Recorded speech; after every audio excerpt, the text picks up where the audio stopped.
Relocating to a new place can be challenging and intimidating, and so on this channel we do our best to make it a bit easier for you. And so in this video we are going over the top 5 affordable places to live near Austin, Texas for families.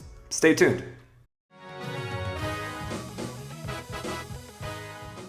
Hey again everybody, this is Frank with the Living in Austin group at eXp Realty. Every week we put out new content about living in Austin, Texas, the good and the bad. So consider subscribing if you haven't already and ring that little bell to get notified every time we put out a new video. We also love the reach outs we get now all the time from people just like you in need of our help when relocating to the greater Austin area. So don't hesitate, whether you're 9 days away or 90, reach out to our team, whether you shoot us a text, send us an email, give us a call any day of the week, any time of day. So yes, in this video we are talking about the top 5 places to live near Austin, Texas for families that are at least relatively affordable. And so what we did was we went with some public information according to niche.com. They put out various lists of all different kinds, and this one is suburbs for families. However, niche.com is very analytical, it's very statistics based.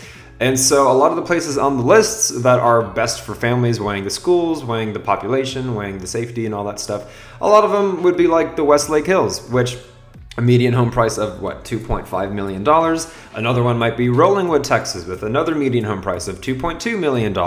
Another one might be Lakeway, Texas, with a median home price of $1.5 million. So what we did was we took places on the list and we just kind of capped it off at around $600,000, which, if you're hearing that number, you might be like, whoa, that is not affordable, but we keep it brutally honest on this channel, and dare I say, welcome to Austin. You know what I mean? I mean, $500,000 now is kind of affordable. It's kind of average. Granted, you're going to have places that are in the 3s and the 4s and different varieties of median home prices, but we tried to keep it at least not into the millions on this list, and just that way, still ranking from public information, but catered more towards places that most people can afford, because to be frank with you, most people cannot afford the Westlake Hills. And so that's the goal of this video, and without further ado, let's get right to it. Coming in at number 5, and pardon me if I refer to my notes, there is quite a lot of information to memorize. We have at number 5, Buda, Texas. And I'm very proud of Buda for making it in this ranking, because for a long time Buda was not, I wouldn't say it was an afterthought, but it just wasn't as popular or as in demand per se as some of the other places that we'll eventually get to on this list. So in the case of Buda, Texas, you have a median home price of right around $475,000, which is quite attractive. As mentioned, I mean, the greater Austin area is going to be more expensive than Dallas, Houston, or San Antonio as a whole. So when you see a number like 475, while that is not dirt cheap, it is certainly on the affordable spectrum regarding the rest of the greater Austin area. And on this list, Buda, Texas is going to be the smallest of the bunch at a population with right around 16,000 people. So if you are looking for a place that really has a small town feel, kind of a community based, your neighbors are going to stop and wave, which I guess is pretty normal in Texas in general, but especially in a place like Buda, look no further. And what I like about Buda, Texas is that it's south of Austin, Texas. So a lot of these places that we're going to talk about, just by default of their popularity, are going to be North Austin, and that's really where a lot of the families like to reside. However, if you're leaving Austin, Texas in the direction of San Antonio and you head just a little bit south, the first town you're going to encounter is Buda, Texas. And so Buda, Texas, on average with some traffic, is going to be right around 20 to 25 minutes from downtown, which is absolutely, in my opinion, fantastic. A lot of these other places might be 40 minutes or even an hour if you're going pretty far outside of the city. So yeah, you're looking at about 20 to 25 minutes from the heart of everything, especially if you're commuting. It's not too much of a struggle. However, the downside of that is because you're in South Austin or south of Austin, if you're going to be commuting to the North Austin Tech Hub, that drive on average with some traffic is going to look closer to 40 minutes. Lastly, regarding Buda, Texas, according to niche.com, it got a grade of a B- for its school district, which to my knowledge is the Hays Consolidated Independent School District. Quite a mouthful that is. To my knowledge, it is respectable, yes, but it won't be necessarily cream of the crop. And regarding Buda, Texas, there is quite a bit to do. It prides itself in being the outdoor capital of Texas. It has a large Cabela's where people like to go to buy stuff for fishing and hunting, if you're into that. And otherwise, it is a charming, quaint town. It is growing quite rapidly because of its proximity to Austin. And it has a nice contrast to the very urban feel of downtown Austin. And so there you have it at number 5, Buda, Texas. Coming in at number 4, we have Pflugerville, Texas. And Pflugerville is just so much fun to say. It is such an interesting word, P and then an F. How about it? So at number 4, yes, Pflugerville, it has a median home price of right around $470,000. However, other sources claim it's closer to $500,000. So to be safe, we'll just call it between $470,000 and $500,000. And what I like about Pflugerville, what a lot of people like about Pflugerville, is that if you're leaving the city limits, right, the Austin proper, and you're heading north and a little bit east, one of the first suburbs, towns, cities, whatever you want to call it, outside of the city itself is going to be Pflugerville, which by default, similar to Buda but in another direction, makes it quite appealing. You're not going super duper far to either get there or get out of there. And so with average traffic, you're again about 25 minutes just in another direction from downtown Austin. But because you are in the direction north of Austin, you're only going to be right around 16 minutes from the North Austin Tech Hub if you are going to be commuting. In addition to that, Pflugerville is going to be considerably larger in population than Buda. However, relative to some other places on the list, I would say it's a bit average or below average, making the population of Buda pretty small, but Pflugerville relatively small. So that's going to be right about 68,000 people for its population. And what's interesting about Pflugerville, Texas is you have a fair amount of things to do. In my opinion, Pflugerville kind of peaked in terms of its growth quite a while ago. I want to say probably 20 years ago. It really was established before Cedar Park, before Round Rock, before Leander, Texas, before a lot of these places that eventually, came to their peak in the late 2000s or the mid 2010s. So Pflugerville already has quite a bit of things to do. You're not really going to be bored in Pflugerville, especially with pretty easy proximity to downtown Austin, and you're very close to Round Rock, Texas, which we'll get to later in this video, that has its own abundance of things to do. Lastly, regarding Pflugerville, Texas, according to niche.com, its Pflugerville Independent School District gets a letter grade of an A-, which in my experience in the greater Austin area, once you're in the realm of getting graded an A, that is quite respectable, and it just goes up from there with the ranking of this list. And so if that is a priority for you and you want to be close enough to downtown, close enough to tech, have a place that's already kind of set up for you, Pflugerville might be the perfect option. Moving right along to number 3 on the list, we have Round Rock, Texas, as I just mentioned in the previous one. So Round Rock, Texas is going to be right above the kind of average price for sought-after suburbs, which is $500,000. So Round Rock is sitting at right around $520,000. So what's intriguing about Round Rock, Texas is that, in case you didn't know, it is basically the hub to live outside of the city of Austin if you don't want to be in the city of Austin. And so it's almost like its own downtown. It's almost like its own city. Granted, if you're there in person, it certainly feels suburban. I'm not trying to say it has any kind of urban feel to compare it to Austin, Texas, but it is this hub because its population is right around 125,000 people. I mean, just double Pflugerville and double most other places too. Round Rock is very large, and so I'm a bit surprised it's not a bit higher in the rankings according to niche.com, but they have their reasons, I guess. And so regarding Round Rock, Texas, it is going to be just a little bit neighboring Pflugerville, so its proximity to downtown and tech is going to be pretty much the same. So you're looking at right around 25 minutes from downtown, and it's a bit of a shorter drive to tech at about 13 minutes. So that is quite an easy commute, or if you just want to go to the Domain and go shopping or drinking, that is quite a short drive. Similar, of course, to downtown Austin, whether you're working corporate downtown or you just want to enjoy the fruits of what makes Austin, Texas, you are very nicely located. In addition to that, according to niche.com, the Round Rock Independent School District gets the letter grade of an A. And this is something I've talked about in a lot of our videos in the past, just how regarding the greater Austin area, you really do have 2 cream of the crop school districts, and one of them is the Round Rock Independent School District. People basically flock there just for the schools. But another great thing about Round Rock is because it's so large and because it's such a hub outside of the city itself, there is an abundance of things to do. You have Kalahari Resort, which to my knowledge is the largest indoor water park in the country. You've got big box stuff like IKEA, you've got premium outlets, you've got Round Rock's own downtown with little bars and eateries and restaurants. I mean, the list goes on and on and on. And so that is why so many people live there, because it has so much to do. It's safe. It has good schools. And so I thought it might be a bit higher on the list, but I mean, at this point, they're all good. So at number 3, Round Rock, Texas. All right, coming in at number 2, we have none other than Leander, Texas. And the reason I say that is because, in case you didn't know, for probably the past year and a half or so, Leander, Texas has been above and beyond the hottest of hotspots in the greater Austin area.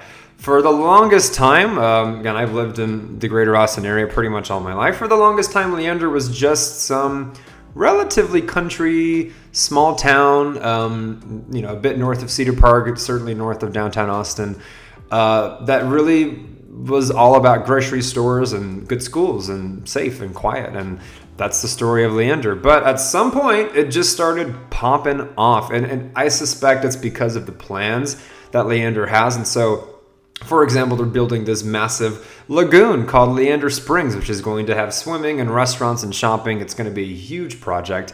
In addition to that, Leander, Texas is also building something called Northline, which, if you've heard of the Domain in North Austin, which is this massive shopping center with bar strips and theaters and restaurants, Leander is getting its own, which is going to be this whole 10-year project. It's just a whole big piece of land that they're going to build it. So that's really going to turn Leander, Texas into its own hub, which is a stark contrast from the Leander that I grew up knowing, you know what I mean? And so I think people, combined with the good schools, combined with master plan communities and some very scenic aspects of it as well, that made this perfect recipe, combined with, at the time, affordability. It turned Leander into this boom town where people just start flocking. They want to get in on equity appreciation. They want to be there before all of a sudden it's unaffordable. And on that note, as of right now, Leander, Texas has a median home price of right around $550,000, which is remarkable because this time last year, I want to say it was maybe 430, 450. This time 2 years ago, it was still in the threes, and so it's really just climbing and climbing. Because, for example, the median in Round Rock has more or less stayed roughly the same the past few years. I mean, yes, it's gone up as everything in the country's gone up, but it hasn't gone up at an accelerated pace the way Leander, Texas has. And so the subject of Leander, it has about 65,000 people, which puts it on par with the size of Pflugerville, about half of Round Rock, Texas. So you could call it a suburb. It's technically a city, yes, but you don't really want to call it like this massive hub, right? But it is growing, and in due time, it will be. I would suspect it to probably outgrow Round Rock in 10, 20 years. But yeah, right now it's about 30 minutes from downtown Austin, so it's going to be in the direction northwest of the city. But because you're north, of course, by default of that, you're going to be closer to tech. And so the tech hub, if you're going to be commuting to the Domain area, is going to be roughly around 20 minutes with some traffic factored in. And of course, according to niche.com, Leander, Texas has an A+ rating for its school district, which is the Leander Independent School District. Don't want to sound too biased, but I grew up zoned for the Leander Independent School District, and I would come to learn that my school experience was absolutely exquisite compared to most other people's I've met throughout the country, that in my travels and stuff like that. So might as well have been a private school experience just without the uniforms, is what I like to say. And it's also good because my family didn't grow up with a ton of money, but being zoned for a district like that makes it feel like it because they have so many resources and amazing sports programs. And my high school got its own auditorium and football stadium. And so Leander, Texas, if nothing else for its schools, is very sought after. But with the growth trajectory that it has, that makes it even hotter. And so I'm surprised it's still at around $500,000. I know it's gone up quite a bit, but I wouldn't be surprised if it just gets even higher and higher. So, right now, though, the only thing I would take away from Leander is that it doesn't have a ton to do. As mentioned, it has a ton of future things to do. But as it currently stands, you still just have your grocery stores, you have your schools, you have your little shopping centers, dog parks, nature spots, things like that. But look out for the future because things are sure to change. Now, real quickly, before moving on, let us know your thoughts in the comments down below. If we've been providing any value for you as well, consider liking the video as it helps our channel grow. Remember to subscribe, and lastly, share our content with anybody you know who's wanting to learn more about living in Austin, Texas. Now, last but certainly not least, I've mentioned it already a few times in this video, at number 1, we have Cedar Park, Texas. And Cedar Park, Texas is what I would call the king of suburbs. It is the suburb of all suburbs. I could say that about Round Rock, Texas, but Round Rock has grown so much that while it does have a suburban feel, it's just kind of unfair because of all that it has. So if we're really just talking about relatively, average size suburbs, Cedar Park is the king of them. And so as of right now, Cedar Park has a median home price of right around $600,000, which is the most expensive on this list. And I remember a time, I guess now that I think about it, quite a while ago, when I grew up in Cedar Park, Texas, and a modest home in small town Cedar Park with not much to do at all was probably $150,000, and now we're looking at a median home price of $600,000, which really demonstrates and illustrates the growth it has seen. Cedar Park, Texas peaked, to my knowledge, in terms of like its growth and development, probably around 2010. And ever since then, it's just kind of mellowed out and chilled, but it has gone up, of course, in price. As it currently stands, Cedar Park, Texas has a population of right around 83,000 people, making it a bit larger than Leander or Pflugerville, but certainly, of course, smaller than Round Rock, as pretty much everything except downtown Austin will be. What's cool about Cedar Park is that it's really sought after because people like its safety. You can not lock your doors in Cedar Park. You can not lock your cars in Cedar Park. A lot of policemen live in Cedar Park. And the schools, according to news.com, get an A+, because if you live in Cedar Park, which I did eons ago, you are zoned for the Leander Independent School District, which again is one of those two cream of the crop districts in the greater Austin area. What I will say about Cedar Park nowadays is that you're going to see a lot of young professional couples either starting a family or in the beginning of a family. A lot of them work out of tech because Cedar Park is roughly about 17 minutes exactly. I timed it on my maps earlier from that tech hub. If you have a heavy foot, probably 15 minutes. But if you're wanting to get downtown, because it's a bit south of Leander, it's going to be a quicker drive of 20 to 25 minutes if you just get on the highway and speed downtown. So you're well located. A lot of people move to Cedar Park from different places in the country just because, as mentioned, its schools and its proximity to pretty much everything you want to do. However, because of that, in Cedar Park, there are some things to do, but it's not really going to hang its hat or pride itself on things to do, at least the way Round Rock would, or obviously the city of Austin. But you have your shopping centers, you have your movie theaters, great restaurants, and you even have the Cedar Park Center, which was later called the HEB Center, where I've gone to see John Mulaney. Once upon a time, I saw Cirque du Soleil there. I mean, they have high school graduations there, but it is respectable. Big name people like to go there and perform. So Cedar Park is no longer just a sleepy town that I knew when I grew up in it a couple decades back now. It has really grown, but it's still maintained its charm. It's very green. There's a lot of parks, a lot of walkability, a lot of cyclists in Cedar Park. So it is like a young suburban hip place now, as opposed to what it once was.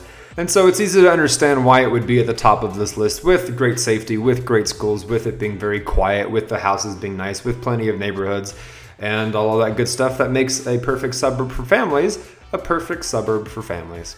So there you have it. Hopefully we've been able to simplify things and kind of break it down and make it a bit easier, especially in the process of relocating when it can be just very intimidating and overwhelming. And especially because a lot of these lists, if you're looking online and you're doing your homework as you should, and you just see price tags of 2.5, 2.1, 1.8, 3.5, it can be hard to weed out the stuff. So that's what we try to do in this video about maintaining public information, but filtering a certain price tag. And while I acknowledge it's not dirt cheap, and rest assured there are cheaper places in the greater Austin area, these aren't the cheapest, but they're the cheapest that are ranked highly because of the school districts, etc.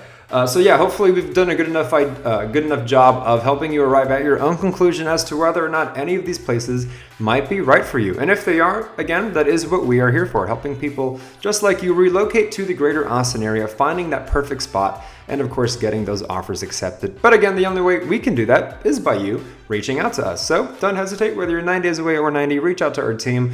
Whether you shoot us a text, send us an email, give us a call any day of the week, any time of day. It's what we love to do. And again, every week we put out new content about Austin, Texas, the good and yes, the bad. So consider subscribing if you haven't already, and ring that little bell to get notified anytime we put out a new video. Let us know your thoughts in the comments down below. Consider liking the video if we've been providing value for you. Share with anybody you know. And until the next one, you guys, my name is Frank. This is Living in Austin, Texas, and we will absolutely catch you later.